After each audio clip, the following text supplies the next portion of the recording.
আসসালামু আলাইকুম। আপনি কি জানেন ঢাকার রাস্তাঘাট একদিন কতটা ভিন্ন ছিল? আজ আমরা আপনাকে নিয়ে যাচ্ছি সময়ের এক অসাধারণ যাত্রায়। ১৯০০ সাল থেকে ১৯৬৫ এমনকি ১৯৭০-৭৫-এর পুরান ঢাকা। কল্পনা করুন যে রাস্তায় আজকে আধুনিক বাস আর গাড়ি চলে, একসময় সেখানে চলতো রিক্সা, ঘোড়ার গাড়ি আর শান্ত নদীপথের নৌকা। এই ছবিগুলো কেবলই দৃশ্য নয়, এগুলো আমাদের অতীতের জীবন্ত দলিল। এখানে আপনি দেখতে পাবেন পুরান ঢাকার সরু গলি, যেখানে দোকানপাট, সামনে কাঁচা রাস্তা, মানুষ ব্যস্ত তাদের দৈনন্দিন জীবনে। ছোট্ট বাজার, সাদা কালো ক্যামেরায় ধরা মানুষের হাসি, সব কিছুই যেন বলে দিচ্ছে এই শহরের গল্প অনন্ত। ১৯৬৫ সালে তোলা এক বিরল ফুটেজে দেখা যায় কেমন ছিল পুরান ঢাকার স্থাপত্য।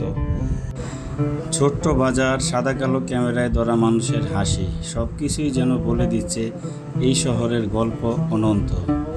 ১৯৬৫ সালে তোলা এক বিরল ফুটেজে দেখা যায় কেমন ছিল পুরনো স্থাপত্য।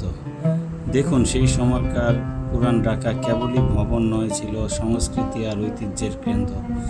এই ভিডিওতে আপনি পাবেন কিছু ঐতিহাসিক মুহূর্ত, কিছু ভুলে যাওয়া স্মৃতি।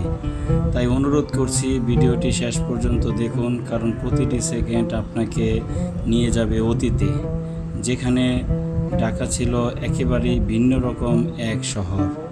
আসুন ইতিহাসের জানালা করে আমরা সবাই মিলে ঢাকার পুরনো দিনের সৌন্দর্য উপভোগ করি।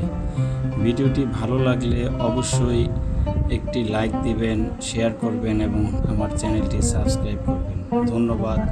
ভালো থাকুন, সুস্থ থাকুন এই কামনায়। আল্লাহ হাফেজ। আসসালামু আলাইকুম।